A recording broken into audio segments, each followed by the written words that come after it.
Labels tell a story all their own if the consumer will only take the time to read them. With me today I have Mrs. Sue Burrier, Foods Nutrition Specialist with the UK College of Agriculture, who's going to talk to us about the idea of nutrition labeling.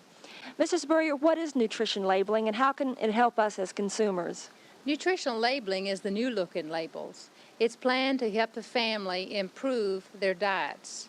And you'll find it on many foods by 1975. All fortified foods, for instance, are all foods that make a nutritional claim will have to have this nutritional labeling on the container. It will give you the number of servings contained for each container as well as the serving size. And then you must find on here the protein for each serving as well as the carbohydrates and fat. And in addition, you'll find the percentages of protein and vitamins and minerals listed for each serving. So if you read the label and use it in planning your family's meals, then you can easily tell whether or not you're getting the right vitamins, minerals, and other nutrients to improve the diets of your family. This is Sharon Sandifer with Mrs. Sue Burrier from the UK College of Agriculture.